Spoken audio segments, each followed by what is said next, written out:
AITA for not stopping my husband from asking for a paternity test and leaving him after.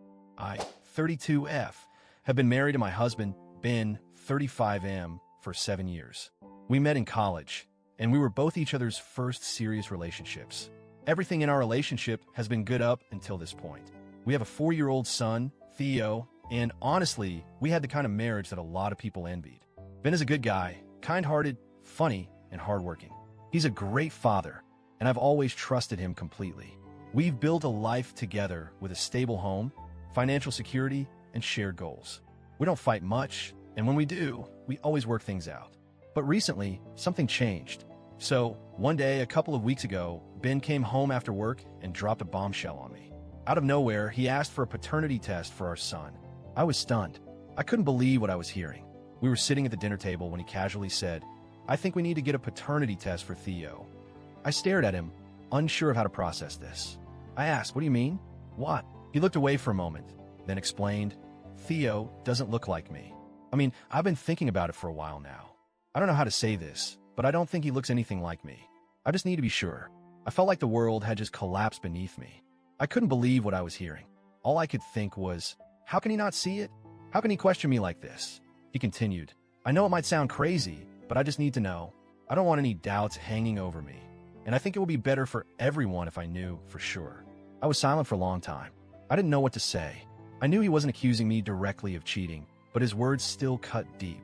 I couldn't believe my husband, the man I loved and trusted, was asking for a paternity test.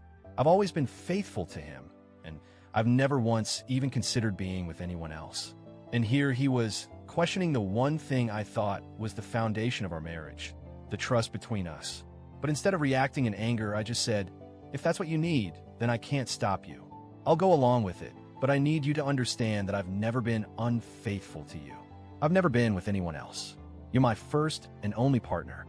Ben seemed to take this in, but his eyes still seemed distant, as if the doubt was still there. I didn't know how to respond anymore, so I just nodded. He said, I've had doubts, and I need closure. I need to know the truth, and then maybe we can move forward from there." I was heartbroken, but I agreed to the test. I couldn't stop him, and I didn't want to appear defensive or overly sensitive. I thought maybe this would just be a formality. He'd take the test, get the result, and we could move on. But I couldn't help but feel like this was the beginning of the end for us. Ben scheduled the test, and it was done the following week. I kept telling myself that the result didn't matter. We had built this beautiful family together. Our son was a reflection of our love, and nothing could change that. But I could feel something shifting in me. I didn't know what was going to happen, but deep down, I knew that things might never be the same again. The days leading up to the results were torturous. Ben kept acting like everything was normal, but I could see the nervous energy in him. He was trying to keep it together, but I could tell he was anxious. It was as if this one test would determine everything, and I hated that. I felt like I was just waiting for a bomb to drop. Then, the results came. We were sitting in the living room when he showed me the email. He didn't even say anything at first. He just handed me the phone, and there was paternity test result. Ben is the biological father of Theo. For a moment, I felt a strange mix of relief and bitterness. Relief because I knew that our son was his, as I always knew. But bitterness because this moment, which should have been a joyful confirmation, felt like a hollow victory for him. Ben looked at me, and he smiled. "Well, now I know for sure. He's mine." I didn't know how to respond. What was I supposed to say? Congratulations? I couldn't find the words.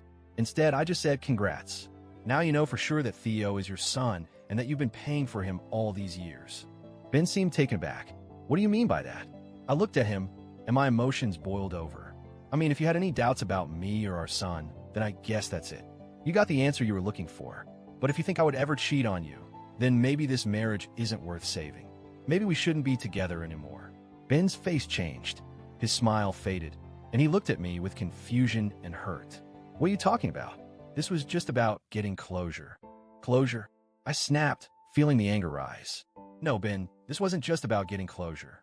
This was about you doubting me, doubting everything we've built together. This was about you thinking I'm a liar, a cheater, and I can't live like that. If you think I'm capable of that, then we shouldn't be together." He took a step forward, his voice pleading. "Come on, don't do this. I'm sorry. I didn't mean to hurt you. I just needed to know. Please, don't leave. This is just a misunderstanding." But I was already done. I couldn't stay in a marriage where the trust was shattered.